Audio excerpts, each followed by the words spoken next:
আসসালামু আলাইকুম এভরিওয়ান।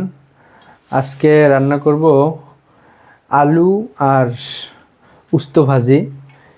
সবাই বলে যে উস্ত খালি তিতে লাগে, তাই আজকে আপনাদের নতুন পদ্ধতিতে উস্ত ভাজি করে দেখাবো কেমন লাগে। আমি আমার পদ্ধতি দেখাবো। আমার কাছে তো তিতে লাগে না, আমার পদ্ধতি অবলম্বন করে একদিন ভেজে দেখবেন, তিতে লাগে না। প্রথমে এই কেটে নিয়েছিলাম উস্ত আর আলু। অল্প একটু আলু না দিলে ভালো লাগে না, আমি আলু দেই, আপনারা চাইলে দিতে পারেন, নাও দিতে পারেন। এরপর একটু লবণ দিয়ে 5 মিনিট মতো রেখে দিব।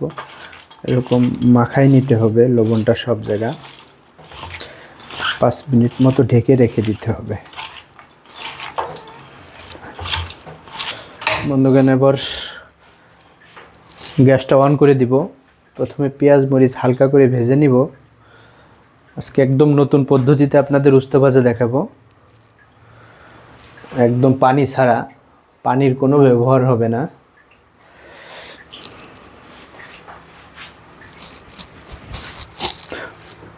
কড়াই গরম হয়ে গেলে তেল দিয়ে দিব।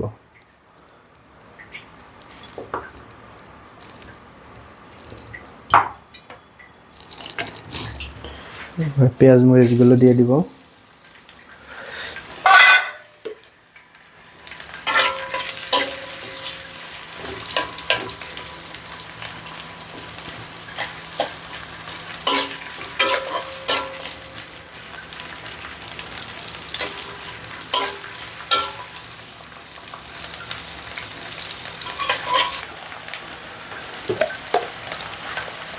বন্ধুগণ, এবার দিয়ে দিব একটুখানি হলুদের গুঁড়া, তারপরে একটুখানি আস্ত জিরা,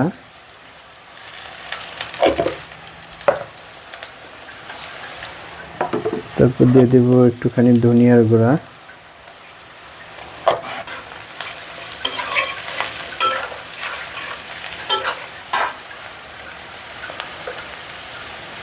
এবার সর্বশেষ দিয়ে দিব লবণ।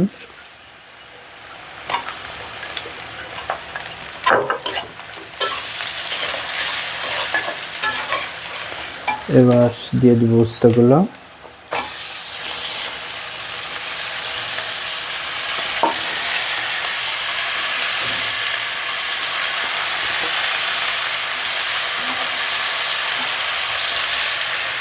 ঠিক আছে, উস্ত থেকে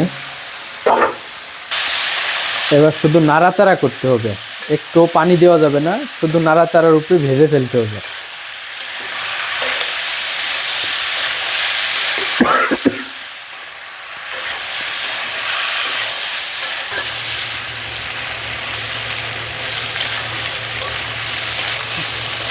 বন্ধুগণ, একদম তেলের উপরে ভেজে ফেলবো। দেখুন কতটা ভাজা ভাজা হয়ে গেছে।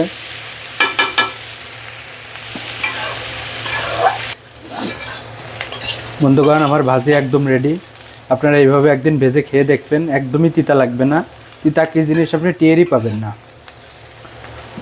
আমার ভাজি রেডি। সবাইকে অনেক অনেক ধন্যবাদ আমার সাথে থাকার জন্য।